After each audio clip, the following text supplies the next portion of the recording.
तो board exam में आपकी तैयारी कितनी है, आपको ज्ञान कितना है, ये मायने नहीं रखता है। मायने रखता है कि आपने कॉपी को कैसे प्रेजेंट किया है। एक अच्छी प्रेजेंटेशन ही अच्छे अंक दिलाती है, अच्छे मार्क्स आपको दिलाती है। तो कॉपी को किस तरह से लिखना है, अगर आपकी राइटिंग हैंड राइटिंग एवरेज है तो ज़रूर इस कॉपी को देखिएगा, क्योंकि एवरेज हैंड राइटिंग से ही बहुत अच्छे अंक प्राप्त किए जा सकते हैं, ऐसा भी आपको इस कॉपी में देखने को मिलेगा। चलिए सबसे पहले तो पूरा ये देख लेते हैं कि बच्चे ने जो प्रविष्टियाँ फिल की हैं। कॉपी का फॉर्मेट कोई भी आए, प्रविष्टियाँ वही रहती हैं, यानी रोल नंबर आपको कैसे भरना है, भरना सब उसी तरह रहता है, भले ही कॉपी का फॉर्मेट चेंज हो गया हो। ठीक है, कोई दिक्कत नहीं है, वो भी मैं बता दूंगा कि फॉर्मेट चेंज हुआ है तो कैसी कॉपी आएगी और कैसे लिखना होगा, वो सारी बातें आपको मिलेंगी। बस ज्ञान सिंधु के साथ जुड़े रहिए, यही बहुत है, आपके लिए फ़ायदेमंद होगा। तो यहाँ अनुक्रमांक अंकों में और शब्दों में कभी भी ये गलती मत करना कि आपका रोल नंबर गलत हो जाए। रोल नंबर गलत यानी कि आपके एग्ज़ाम के जो मार्क्स होंगे वो आपके मार्कशीट में चढ़ के नहीं आएंगे बेटा, क्योंकि रोल नंबर ही आपने गलत कर दिया है, वो रास्ता ही बंद कर दिया है जिस रास्ते से अंकों को आना है। तो रोल नंबर बहुत ध्यान से देखना। विषय साहित्यिक हिंदी कभी मत डालना, अगर साहित्यिक हिंदी के विद्यार्थी हैं तो उसमें केवल हिंदी लिख के आता है, ये तो डेमो पेपर है, उसमें आप उस पर ना जाइए। और सामान्य हिंदी के भी देख सकते हैं, कोई दिक्कत नहीं, कॉपी लिखने का तरीका सबका सेम रहता है। हिंदी यहाँ लिख दिया और प्रश्न पत्र में केवल डालना है। संकेतांक क्या होता है, यहाँ पर एक ये डेमो पेपर है और यहाँ पर एक संकेतांक लिखा होता है, जो भी लिखा होगा वो आप अपने पेपर के हिसाब से लिखेंगे। यहाँ तो केवल एक डमी तौर पर मैं बता रहा हूँ। और यहाँ परीक्षा का दिन और पाली, यहाँ देखो परीक्षा की तिथि तो डाल दी लेकिन पाली आपकी नहीं पड़ी है। पाली द्वितीय या प्रथम जो भी हो, सुबह है तो प्रथम, शाम को है तो द्वितीय। केंद्र का नाम यहाँ पर डालना जरूरी रहता है, ठीक है, केंद्र का नाम भी नहीं डाला है, मान लो ज्ञान सिंधु केंद्र का नाम है तो यहाँ ज्ञान सिंधु केंद्र का नाम ज़रूरी है। ठीक है, बाकी ये हस्ताक्षर आपके कक्ष निरीक्षक करेंगे, ठीक है, मान लो। अब चलते हैं हम, और यहाँ पर भी आपका जो पेपर है मान लीजिए जिस पे रोल नंबर और नाम ज़रूरी है। अब चलते हैं हम कॉपी की ओर। यहाँ पर पहला सवाल है कि आदिकाल का नाम वीर गाथा काल किस साहित्यकार या किस इतिहासकार ने रखा है। बहुत ध्यान से ऑब्जेक्टिव सवाल पढ़ने हैं, क्योंकि ऑब्जेक्टिव सवालों से ही एंट्री होती है एक एग्जामिनर की कॉपी चेक करने में। ठीक है, तो जब आपका वही है first impression is the last impression, तो अगर आपके ऑब्जेक्टिव 10 में से 9-8 सही हो रहे हैं तो एग्जामिनर पर एक अच्छा इम्प्रेशन जाता है, एक अच्छा प्रभाव जाता है कि हाँ, एग्जामिनर को पता चलता है कि बच्चा जब ऑब्जेक्टिव्स के सही हैं तो लगभग बाकी आगे की चीज़ें भी सही होंगी। ठीक है, तो अच्छा मैसेज जाता है। यहाँ पर आप देखिए, सबसे पहले आपको खंड का डालना है। देखो यहाँ खंड का है, और ध्यान रहे जिस खंड को आप पहले शुरू कर रहे हैं उसी खंड को पहले समाप्त करिए। का खंड के प्रश्नों के उत्तर खा खंड के अंतर्गत नहीं देना है, या खा खंड के उत्तर का खंड में नहीं समाहित करना है। तो का खंड के जितने भी प्रश्नों के उत्तर हैं भले ही उनका क्रम गलत कर दो, इधर से उधर कर दो, लेकिन का खंड के का खंड में ही लिखना है और खा खंड के खा खंड में ही लिखना है। भले ही क्रम बदल दो, मान लीजिए आपको दूसरा पहले आता तो पहले दूसरा, लेकिन ऑब्जेक्टिव में कभी भी क्रम मत बदलना। ऑब्जेक्टिव सीरियल से करना, इसमें दिक्कत हो जाएगी। ऑब्जेक्टिव सारे सीरियल से करना, अगर सारे ऑब्जेक्टिव सीरियल से आप नहीं करते हैं तो एग्जामिनर चेक करने में चकित हो जाएगा और फिर दिक्कत हो जाएगी। ठीक है, क्योंकि वो बस ऑप्शन देखता है, क्योंकि 50-100 कॉपी चेक कर चुका होता है एक एग्जामिनर, तो उसको पता होता है कि पहले नंबर पे किसका ऑप्शन सही होगा, महावीर है, दूसरे पे ये है, दूसरे। तो इनका क्रम कभी भी गलत मत करना, ये सीरियल से ही इनके उत्तर देने हैं। तो आदिकाल का नाम वीरगाथा काल आचार्य रामचंद्र शुक्ल ने दिया था। खलिक बारी अमीर खुसरो की रचना है और अपनी व्यंग रचनाओं के लिए प्रसिद्ध हैं हरिशंकर परसाई। रूपक रहस्य श्याम सुंदर दास की रचना है। तंत्रालोक से यंत्रालोक जो है यात्रा वृत्तांत है। सही सुमेलित रश्मिरथी खंड काव्य है। तो अब यहाँ पर देखें सही लिखा है, तो ये पहले 5 देख लेते हैं। आदिकाल का नाम वीरगाथा काल रामचंद्र शुक्ल बिल्कुल सही, 1 नंबर मिल गया। हाँ, खंड का प्रश्न संख्या 1 ये ज़रूर डालना है। अमीर खुसरो सही है, हरिशंकर परसाई सही है, श्याम सुंदर सही है और यात्रा वृत्तांत सही है। हाँ, तो 5 इस पे कर देना और 5 कर देना है इस पे। ठीक है, या तो चाहे तो आप 10 कर सकते हैं, लेकिन 5-5 ठीक रहते हैं। अब यहाँ पर प्रश्नोत्तर संख्या 2 आया है तो 2 डालिए। अब यहाँ रश्मि थी 1 सही है। अगला सवाल क्या है मैं पढ़ लेता हूँ। एवरेज राइटिंग है, बहुत बड़ी राइटिंग नहीं है, बहुत छपाई नहीं हुई है कि मतलब हाँ एकदम कंप्यूटर जैसी राइटिंग है, एवरेज राइटिंग है। हैंड राइटिंग ऐसी हो, अब आप देखेंगे कि एग्ज़ाम में जिनकी राइटिंग बहुत अच्छी होती है वो भी राइटिंग गड़बड़ करके आते हैं, क्योंकि इतना लिखना होता है ना, 3 घंटे में बराबर लिखना होता है, तो राइटिंग तो गड़बड़ होती ही है, सबकी होती है। तो एवरेज हैंड राइटिंग है तो भी मत घबराना, बस लिखो जो वो पढ़ सब लें, बस इतना ध्यान रखना कि आप जो लिख रहे हैं वो स्पष्ट हो और सब पढ़ पाएँ, बस और कुछ नहीं करना है। तो दूसरा है कि पंत की कौन सी रचना युगांत है, पंत की है। तुलसीदास के बचपन का नाम राम बोला था। रीत मुक्त काव्यधारा के कवि नहीं हैं तो भैया बिहारी रीत सिद्ध के हैं, तो यही नहीं है। अज्ञे की प्रथम कृति भग्नदूत है, ऑप्शन नंबर डी सही है। तो यहाँ पर युगांत बिल्कुल सही है, राम बोला बिल्कुल सही है, बिहारी बिल्कुल सही है और भग्नदूत बिल्कुल सही है। तो 10 में से 10 यहाँ पर ऑब्जेक्टिव के एकदम क्लियर हो चुके हैं, आपने देख ही लिया है, आपके सामने कॉपी चेक हो रही है। और मैं दिखाऊंगा आपको कि किस तरह एक बच्चा अच्छे अंक पा सकता है और कॉपी लिखने के सही तरीके क्या हो सकते हैं, वो सारी बातें आप जान जाएंगे आज की इस क्लास में, आज की इस वीडियो में। अब इसके बाद आता है प्रश्नोत्तर संख्या 3। यहाँ 3 में क्या होता है, एक गद्यांश होता है, गद्यांश के नीचे 5 प्रश्न होते हैं और उनके उत्तर देने होते हैं। अब ध्यान दीजिएगा, धरती माता की कोख, और यहाँ पर है अगला है जन्म लेने वाले प्रत्येक व्यक्ति के भरण पोषण की। तो यहाँ पर क्या है, देखो इसने लिखा है प्रश्नोत्तर संख्या 3 डाल दिया है, ठीक है। प्रश्नोत्तर नंबर या संख्या डालो, संख्या ठीक रहता है, प्रश्नोत्तर नंबर नहीं लिखा जाता है, प्रश्नोत्तर संख्या लिखो तो ज़्यादा सही रहता है ना, क्योंकि हिंदी है तो हिंदी का यूज कर लो। तो जन्म लेने वाले यानी दूसरे गद्यांश का इन्होंने किया है, तो एक आद्यंत लिख दिया, एक संकेत लिख दिया, तो इससे कुल मिला के एग्जामिनर को कॉपी चेक करने में सहूलियत होगी, सरलता होगी, तो ही आपके लिए अच्छा रहेगा। मतलब एग्जामिनर को आप थकाओ नहीं कॉपी लिख के। आप कॉपी ऐसे लिख रहे हैं कि एग्जामिनर माथापच्ची कर रहा है कि यार कौन से प्रश्न का उत्तर आपने दे दिया, कौन से प्रश्न का उत्तर दे दिया, यही नहीं समझ में आ रहा उसको। कम से कम ये जो लिखो उसको समझ में आए, है ना। तो आद्यंत इसीलिए डाला जाता है कि उसको पता चल गया कौन से गद्यांश का आपने उत्तर दिया है। अब यहाँ पर लेखक की दृष्टि में सभ्य समाज के क्या दायित्व हैं, तो लेखक की दृष्टि में सभ्य समाज में जन्म लेने वाला, हाँ बस हो गया, मुझे पता चल गया, सही है। और इसके बाद क्या है, घटक तथा मानदंड का अर्थ लिखना है, तो घटक मतलब तत्व, मानदंड मतलब अर्थ पैमाना, ठीक है, ये भी सही है, हो गया। रेखांकित अंश की व्याख्या तो इसी में से देख के करनी होती है और अपने भावों के अनुसार आप लिख दीजिए कौन परेशानी है ना, भाव अपने ही लिखना है आपको। अब ज्यों का त्यों अगर लिख देंगे तब भी तो दिक्कत है, जैसे वहाँ मान लो जैसा उसमें लिखा है ज्यों का त्यों थोड़ी ना लिखेंगे गद्यांश के अनुसार, अपने भाव भी इसमें पिरोइए, तभी इसके अच्छे अंक आएंगे। और 5वां प्रश्न है, जन्म लेने वाले प्रत्येक प्राणी समाज का जिम्मेदार घटक है। अब यहाँ आप एक चीज़ देखिए, गौर किया आपने, नहीं किया ना, हाँ यहाँ पर गौर करने बात ये है कि इसमें 4 ही प्रश्न हैं, 4 ही प्रश्न हैं। तो एक संदर्भ वाला प्रश्न यहाँ पर छूट गया है, वो तो पेपर की गलती है, तो बच्चे को यहाँ पर मैं 2 और दूंगा, क्योंकि वो पेपर की गलती तो बच्चे को काहे झिलवाया जाए भाई, है ना। फिर इसके बाद प्रश्नोत्तर संख्या 4 आती है और 4 में क्या होता है, जल पंजरगत, यानी कि 4 में ये जो पद्यांश आपका देख रहे हैं, जल पंजरगत अब अरे अधीर अभागे, तो ये पद्यांश है। इसके भी देखिए, पद्यांश के 5 प्रश्न 2-2 अंकों के होते हैं, कुल मिला के 10 अंकों का काम होता है। तो संदर्भ लिखना है, व्याख्या करनी है, अन्यसा वत्स इसका आशय स्पष्ट करिए, अन्यसा हुआ वत्स भी मेरा, और रस का नाम है और कैकेयी किससे दुहाई कर रही है, ठीक है। मैं देखता हूँ, तो यहाँ पर संकेतांक डाल दिया, संकेतांश डाल दिया है, ठीक है, संकेतांश डालना बहुत अच्छा है, ठीक है, ठीक।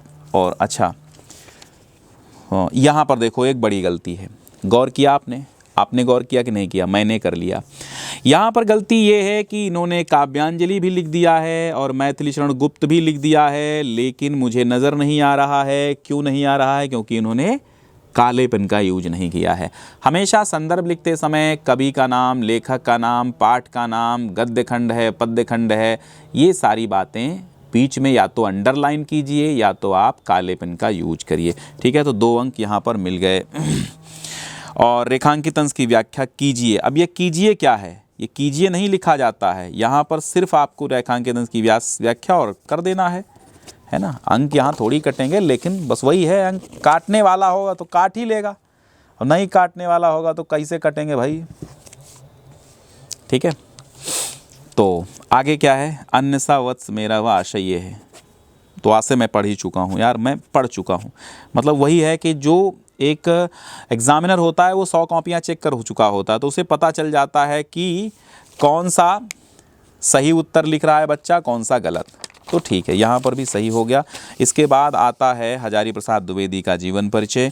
तो इन्होंने ये क्या किया है, इन्होंने लिख दिया है संक्षेप परिचय, यानी हम कहेंगे ये फ्लो चार्ट बनाना इसीलिए ज़रूरी है कि हम इसी को पढ़ेंगे। 1907 दुबे का छपरा, अनमोल द्विवेदी ज्योतिषमती, पद्म भूषण और अशोक के फूल, निबंधकार 18 मई 1979। बिल्कुल सही। अब यही देख के हम उसको दे देंगे अंक।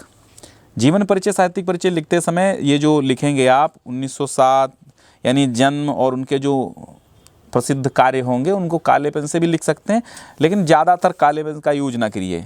ठीक है, पर संक्षिप्त परिचय, यहाँ पर संक्षिप्त परिचय नहीं भाई, साहित्यिक परिचय आप डालिए, साहित्यिक परिचय डालिए। यही तो गलत कर दिया, ये संक्षिप्त परिचय यहाँ पढ़ना चाहिए, यहाँ संक्षिप्त परिचय डालिए, यहाँ साहित्यिक परिचय डालना था, है ना। तो ये छोटी छोटी जल्दबाजी में की गई गलतियाँ हैं, ये छोटी छोटी जल्दबाजी में की गई गलतियाँ हैं, आप ना करें, इसीलिए आपको पूरी कॉपी देखना है। ठीक है, हाँ। अब यहाँ रचनाएं तमाम नहीं लिखनी है, रचनाएं मतलब भर की लिखनी है। कितनी मतलब भर की, 2 4 5 से 10 रचनाएं लिखिए। ज़्यादा लिखेंगे तो भी दिक्कत होगी। ठीक है, ज़्यादा नहीं लिखनी है, मतलब भर की लिखिए आप। ज़्यादा रचनाएं से कोई मतलब नहीं है, ज़्यादा रचनाएं लिखेंगे तो लंबा टाइम लगेगा। महादेवी वर्मा का 1907, फर्रुखाबाद, गोविंद साय, ठीक है, मुक्तक हो गया 1987, यही पढ़ लिया। अब मुझे पता है इस बच्चे ने सब कुछ सही लिखा है। जो बच्चा संक्षिप्त परिचय सही लिखेगा, देखो ये कितना अच्छा लिखा साहित्यिक परिचय, कम से कम इन्होंने ये कर दिया है कि बीच बीच में काले पेन का भी यूज कर दिया है मेन पॉइंट्स के लिए, तो अच्छा है। और यहाँ पर रचनाएं भी इनको, हाँ, ये प्रमुख रचनाएं ऐसे लिखिए, मतलब भर की, ज़्यादा मत लिखिए, क्योंकि आप यहाँ पर सारा टाइम दे देंगे ना, टाइम मैनेजमेंट भी तो करना है। टाइम मैनेजमेंट पे ऑलरेडी वीडियो है, तो आप देख सकते हैं टाइम मैनेजमेंट कैसे करना है आपको एक कॉपी लिखते समय। ठीक है, चलो इसके बाद चलते हैं। तो यहाँ पर हम क्या देखते हैं, यहाँ पर हम देखते हैं कथा भाग आता है, कथा भाग आता है। और यहाँ पर बहादुर अथवा किसका है, बहादुर, हाँ बहादुर का। यहाँ देखो, अब यहाँ पेपर भी देख लो, मैं पेपर दिखा देता हूँ। बहादुर अथवा कर्मनाशा की हार कहानी का कथा वस्तु लिखना है। कथा वस्तु मीन्स होता है सारांश या पंचलाइट। कर्मनाशा की किसी पात्र का चित्रण करना है। तो यहाँ देखो, बहुत अच्छी, बहुत वेरी गुड, वेरी गुड। मैं तो केवल देख के ही नंबर इसको 5 दे रहा हूँ, पहले ही दे रहा हूँ। क्यों दे रहा हूँ भाई, देखो कितनी अच्छी अच्छी हेडिंग्स इसने बना के लिखी हैं। अब आप देखिए कितनी अच्छी हेडिंग्स में इन्होंने सारांश लिख दिया है। ठीक है, तो 5 नंबर इनको मिल गए, वो पहले 2 चाहे बाद में। तो इस तरह आपको एक वो लिख देना है, क्या लिख देना है भाई, सारांश। इसके बाद आता है खंड काव्य। खंड काव्य भी उसी तरह काम करना है। खंड काव्य में भी किस तरह, जिस तरह आपने सारांश लिखा है कहानी का। खंड काव्य 5 अंक का आता है और अपने जनपद के अनुसार लिखना होता है, तो अपने जनपद के अनुसार ही लिखिएगा। यहाँ पर एक देखो गलती इसने की है, ये कि जैसे लिखा है प्रश्न संख्या 7, तो अब 7 का यहाँ पर का खा गा क्या है वो तो डालना चाहिए ना, यानी सत्य की जीत का इन्होंने किया है। अब सत्य की जीत कहाँ पे है, सत्य की जीत खा है, तो खा इनको लिखना चाहिए। ठीक है, बट सही है, अब इतना लंबा लिखा है, सही है, लेकिन यहाँ 80 शब्दों का मामला होता है, तो बहुत लंबा खींचने की ज़रूरत नहीं है। 1 से 1.5 पेज बहुत हैं सारांश के लिए। 80 शब्द का मतलब है 200 शब्द यहाँ लिखे पड़े हैं। ठीक है, 200 शब्द नहीं लिखने हैं। 80 शब्द कह रहा तो 80 शब्द ही लिखिए, 80 शब्द गिनिए मत, लेकिन हाँ लगभग उसी के आसपास लिखिए। 80 कह रहा तो बहुत ज़्यादा 150 शब्द हो जाएं, 100 शब्द हो जाएं, 125 हो जाएं, कोई दिक्कत नहीं है। अच्छा, उसमें एग्जामिनर को कोई प्रॉब्लम नहीं है। आप 80 शब्द कह रहा, आप 500 शब्द लिखिए, एग्जामिनर को कोई प्रॉब्लम नहीं है, लेकिन प्रॉब्लम होगी आपको, क्योंकि आपने सारा टाइम जीवन परिचय उसमें लिखने में ख़त्म कर दिया है। अब जो आगे आपको 250 शब्दों में निबंध लिखना है, वो टाइम कहाँ से लाएंगे? तो टाइम का तो इशू है यहाँ पे।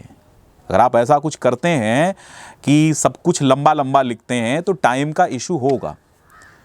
तो मतलब भर की चीज़ों को लिखना है। जैसे कि मैंने साहित्यिक परिचय का एक वहाँ मैराथन क्लास लिया, जिसमें हमने आपको पूरा का पूरा साहित्यिक परिचय पढ़ाया, इसके बाद उसकी समरी छांट के भी ट्रिक से दे दी है। तो वो जाके देख लीजिए, उससे पता चलेगा कि आपको एक साहित्यिक परिचय, जीवन परिचय कैसे लिखना है ना। तो आगे बढ़िए, और यहाँ प्रश्नोत्तर संख्या 8 आता है। 8 का इन्होंने लिखा है, यहाँ पर खंड खा है, तो यहाँ पर भाई साहब खंड खा आपको डालना चाहिए, खंड खा, ताकि पता चले कि भैया जी अब आप खंड खा शुरू कर रहे हैं, है ना। तो खंड खा में फिर एक गद्यांश 2 आए हैं। कौन सा किया है? महामना वाला किया है। ठीक है, यहाँ एक चीज़ ध्यान दो, संदर्भ सहित हिंदी में अनुवाद करना है। ये 2 अंक संदर्भ के ही मिल रहे हैं। काहे के मिल रहे हैं? 2 अंक संदर्भ के मिल रहे हैं। अगर आपने संदर्भ नहीं लिखा 2 अंक चले जाएंगे, और 5 अनुवाद के। फिर एक पद्यांश है व्यतिसजत वाला, ये सुभाषित रत्नानी से लिया गया। यहाँ पर भी संदर्भ आपको लिखना ज़रूरी है। अब देखते हैं इधर, तो यहाँ पर देखो उन्होंने लिखा है, ठीक है, गद्यांश हमारी पाठ पस्तु संस्कृत गद्यांश हमारी पाठ्य पुस्तक संस्कृत दिग्दर्शिका के महामना मालवीय है। भाई बारीक गलती मत करा करो ये, ठीक है। तो 2 अंक यहाँ हो गए। महामना विद्वान वक्ता धार्मिक नेता कुशल पत्रकार थे। ठीक है, नहीं कोई गलती नहीं है। शुरुआत की एक लाइन ही पढ़ने का टाइम होता है हम लोगों के पास, मतलब एग्जामिनर के पास, ये समझो। व्यतिसजति पदार्थान अंतरः कोऽपि हेतु, तो सुभाषित रत्नानी से है, बिल्कुल सही है। पदार्थों को मिलाने वाला कोई आंतरिक कारण ही होता है, निश्चय ही प्रेम बाह्य कारणों पर आश्रित नहीं रहता है। अच्छे से हमने आपको पढ़ाया भी था, ठीक है। तो ये भी आपको 5 अंक मिल गए हैं। फिर यहाँ देखेंगे प्रश्नोत्तर संख्या 9 क्या कह रहा है। 9 में ये साहित्यिक हिंदी का पेपर है ना, तो इसमें 2 प्रश्न संस्कृत के भी आते हैं। 2 प्रश्न संस्कृत के आते हैं और दोनों का उत्तर संस्कृत में ही देना होता है, ठीक है। यहाँ पर क्या आया है देखो, प्रश्न मत लिखिए, प्रश्न लिख सकते हैं, इसमें दिक्कत कोई नहीं है। बट वही मैंने कहा कि आप सारा टाइम गलत चीज़ों में खपा रहे हैं। प्रश्न लिखेंगे 1 मिनट जाएगा, 1 मिनट बचेगा तो आगे यूज करेंगे आप। तो प्रश्न बिल्कुल भी मत लिखिए, केवल उत्तर लिखिए। हम लोग उत्तर ही देख के संतुष्ट हो जाते हैं, कोई दिक्कत नहीं है, ठीक है। 2 अंक यहाँ, 2 अंक यहाँ मिल गए। इसके बाद रसछंद अलंकार भैया आते हैं। देखो, बीभत्स, भयानक रस, उपमा, यमक, रोला, चौपाई, ठीक है, 2-2 अंक के हैं। अब यहाँ पर थोड़ा गौर कीजिएगा, थोड़ा गौर करने की बात है। क्या गौर करने की बात है? थोड़ा गौर करने की बात ये है कि रसछंद अलंकारों को अब कैसे लिखेंगे। देखो यहाँ पर लिखा विभत्स रस, तो परिभाषा, घृणित वस्तुओं को देखकर या सुनकर उत्पन्न होने वाली घृणा ग्लानि विभत्स रस की पुष्टि करती है। बिल्कुल सही है। स्थायी भाव जुगुप्सा है, क्योंकि स्थायी भाव लिखने को दिया गया। 1 अंक ये मिलता है। रिपुवातन की कुंडली कर जोगिनी चबात, पी बही में पागी भली जुबत जलेबी खात, तो यहाँ पर भी 1 अंक इसका मिला है, यानी 2 अंक विभत्स रस के हो गए। और देखो कितना अच्छा प्रश्नोत्तर संख्या, ये अच्छा लगता है ना, ये तरीका बहुत अच्छा लगता है। तो प्रश्नोत्तर संख्या, अब उपमा अलंकार है, परिभाषा दे दी, उदाहरण दे दिया। जहाँ पर एक वस्तु की तुलना दूसरी वस्तु से की जाती वहाँ उपमा अलंकार होता है, बिल्कुल सही है, 1 अंक हो गया। हरिपद कोमल कमल से 1 अंक हो गया, ठीक। तो यहाँ पर रस और अलंकार हो गए। भाई साहब छंद कहाँ गायब हो गया है? नहीं लिखा है क्या? छंद कहीं और लिखा है क्या? मैं देखता हूँ, छंद गायब हो गया है, छंद ही गायब हो गया है। इसका मतलब इनके 2 अंक पहले से ही उड़ गए हैं, इन्होंने छंद नहीं लिखा है। 2 अंक गए, ठीक है, गए तो जाने दो। अब नहीं लिखा तो नहीं लिखा, यही गलतियां हैं। और बच्चे को आता भी है लेकिन उसने छोड़ दिया, क्योंकि वो भूल गया कि हमें छंद भी लिखना है। यही गलतियां आपको नहीं करनी है, और कुछ नहीं है। आप पूरा वीडियो देखेंगे बाद में ये तो कहेंगे इसमें बताया ही किया, लेकिन छोटी छोटी मगर जो मोटी बातें हैं वो सब आपको यहाँ से पता चल रही हैं, सब। इसलिए सभी बच्चों को भेज दीजिए, ताकि बेचारे बच्चे जो दिन रात एक करके मेहनत करके पढ़ते हैं और अंततः कॉपी लिखने में गलतियां करके जाते हैं, और उनकी सारी मेहनत पर पानी फिर जाता है, ठीक है। चलो, स्वदेश प्रेम निबंध इन्होंने लिखा। निबंध चूंकि 9 अंकों का आता है, और ये देखिए, ये 2 अंक हैं। ये 2 अंक किसके हैं? ये 2 अंक भैया जो हैं ये आपके रूपरेखा के हैं। ना मानो तो यहाँ देख लो क्या लिखा है। यहाँ 9 अंक लिखा है। अब आपका जब पेपर मिलेगा तो उसमें 2 + 7 = 9 लिखे होंगे, यानी 2 अंक का रूपरेखा और 7 अंकों का आपका होता है निबंध। अच्छे से रूपरेखा लिखिए, ठीक है। अब इन्होंने लिख दिया है स्वदेश प्रेम का अभिप्राय, देश के प्रति कर्तव्य, देश प्रेम का आदर्श, देशभक्त की कामना, उपसंहार। ठीक है। प्रस्तावना, जो भरा नहीं है भावों से बहती जिसमें, हाँ आप देखो देखो निबंध की एक बारीक चीज़ देखो, जो भरा नहीं है भावों से बहती जिसमें रसधार नहीं, अब ये यहाँ तक लिखना था। वो हृदय नहीं है पत्थर है जिसमें स्वदेश का प्यार नहीं। अब इसको कोटेशन ऐसे जैसे ये जननी जन्मभूमि से लिखा है ऐसे काले से कोट करना चाहिए था, 2 लाइनें ऊपर नीचे बढ़िया काले से लिखते ऐसे, ये कोटेशन अच्छे से लिखा करो, यही अंक दिलाते हैं निबंधों में। ठीक है, तो अच्छा है। जननी जन्मभूमि स्वर्गादापि गरीयसी। दूसरा पेज है, 250 शब्दों में लिखना होता है। बहुत बढ़िया कोटेशन, बहुत अच्छे पढ़े हुए हैं। ये कोटेशन है, ये कोट्स बहुत अच्छे हैं। कोट्स ही अंक दिलाते हैं, ये ध्यान रखना है ना। निबंध में अगर कोट्स हैं, और हेडिंग्स भी बहुत अच्छी हैं, हेडिंग्स पढ़ के ही हम लोग समझ जाते हैं 1 2 3 4। हाँ, ये खैर सीमित शब्दावली में लिखा हुआ है। 1 2 3 और 4 पेज में है। 3 पेज, 1 2 और ये 3 पेज हम बेहतर मानेंगे, क्योंकि इधर तो आधा पेज इधर उधर ही है। हो गया। अब यहाँ देखिए, इस तरह निबंध लिखना। अब आता है व्याकरण भाग। साहित्यिक हिंदी वालों के लिए व्याकरण भाग है। नायका का संधि विच्छेद नय अका होगा, 1 अंक पक्का। उल्लास का उतधन लासा होगा, 1 अंक पक्का। रामाग्रता का रामः, ये रामः होगा, उसमें ऑप्शन कुछ गड़बड़ है। देखो यहाँ पर रामः अग्रता यही है ऑप्शन, तो यही लिख दिया है। बाकी राम अग्रता होगा तो ठीक है, यहाँ पर भी हम इसको अंक दे देते हैं। पेपरवा की गलती टाइपिंग की हो तो बच्चे को नहीं सताना चाहिए, है ना। फिर आता है 12 का खा। प्रश्नोत्तर संख्या कभी भी गलत मत डालना, ठीक है। 12 का खा, यहाँ नीलाम्बुज में समास पूछा है, त्रिलोकी में समास पूछा है, आत्मन का शब्द रूप पूछा है, और नामन का षष्ठी द्विवचन, आत्मन का सप्तमी द्विवचन। ठीक है, तो कर्मधारय समास नीलाम्बुजम में है, ठीक है। त्रिलोकी में है बहुव्रीहि, ठीक है। त्रिलोकी में बहुव्रीहि है और द्विगु भी हो जाता है, कोई दिक्कत नहीं है। ठीक है, चलो भाई अब आगे देखो, तो यहाँ पर सप्तमी विभक्ति का द्विवचन आत्मनो, ठीक है, और यहाँ नामनो, ठीक है। फिर यहाँ तिष्ठेय रूप है, ये भी सही है। यहाँ गच्छता, यह भी सही है। प्रश्न मैंने ऑलरेडी पढ़ रखे हैं ना, इसलिए तो मैं बार बार पेपर ना ही उठाऊंगा। गता में कत प्रत्यय है, बिल्कुल सही है, 1 अंक यहाँ पर भी मिल गया है। धनवान में वतु प्रत्यय है, बिल्कुल सही है, 1 अंक यहाँ पर भी मिल गया है। और फिर यहाँ देखिए प्रश्न संख्या 13 का खा। तिष्ठेय नहीं, प्रश्न 13 का घा है। घा क्या कह रहा है? घा में विभक्ति वाला है, ठीक है। देख लो साहित्यिक हिंदी वालों कैसे लिखना है। तो यहाँ पर क्या करेंगे, विभक्ति का तथा संबंधित नियम भी लिखना है। 13 के घा में छात्रासु लता श्रेष्ठा, तो आप लिखेंगे यतश्च निर्धारणम सूत्र से छात्रासु पद में सप्तमी विभक्ति अधिकरण कारक है, ठीक है, ठीक। और यहाँ बंदर वृक्ष, अब यहाँ अनुवाद आ गया है, बंदर वृक्ष का पर चढ़ते हैं, ठीक है। लेकिन अनुवाद अब नहीं आता है ना, ये केवल मॉडल पेपर में दिया हुआ है। हो सकता है कोई प्रीवियस ईयर का उठा लिया गया हो, तो नहीं आता है अनुवाद, है ना। अनुवाद अब नहीं आता है साहित्यिक हिंदी में, ये समझ लो विभक्ति ही है, ठीक है। अब आपका पत्र लेखन आ गया है। देखो यहाँ पर फॉर्मेट सही नहीं है, तो पेपर का फॉर्मेट सही नहीं है। पत्र लेखन आ गया है, तो पत्र लेखन के अब 8 अंक आ गए हैं, ये खत्म हो चुका है। और आत्मन नामन के शब्द रूप भी खत्म हो चुके हैं, ठीक है, आत्मन नामन के। तो कुल मिला के कॉपी ऐसे ही लिखनी है। पेपर चूंकि पुराने पैटर्न पर था, प्रीवियस ईयर का ही है, 26 पढ़ा है, उससे मत जाइएगा। बाकी मैं मॉडल पेपर रोज़ ही दे रहा हूँ। तो हम यहाँ देखेंगे तो कुल मिला के हमने देखा, तो कुल मिला के यहाँ पर जो अंक हैं, यहाँ पर कुल मिला के केवल 2 अंक अगर हम काट दें, तो कुल मिला के यहाँ पर जो अंक मिले हैं वो 98 अंक इस कॉपी में मिले हैं, ठीक है। 98 अंक इस कॉपी में मिले हैं। तो ध्यान दीजिएगा, कॉपी लिखने के बारीक तरीके हमने बता दिए, वो अलग बात है। पेपर का जो पैटर्न है वो पुराना है, ठीक है, बट 2026 के हिसाब से ही मैंने सब कुछ बताया है, वो आप मैनेज कर लीजिए, है ना।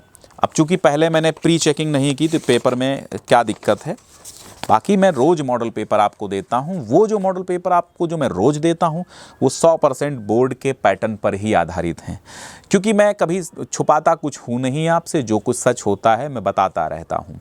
ठीक है, समय समय पर शुद्ध जानकारी, 100% परीक्षा की तैयारी, ज्ञान सिंधु का साथ है तो डरने की क्या बात है। मिलते हैं अगले वीडियो में, तब तक इसको शेयर कर दीजिए बहुत ज़ोर से शेयर करिए।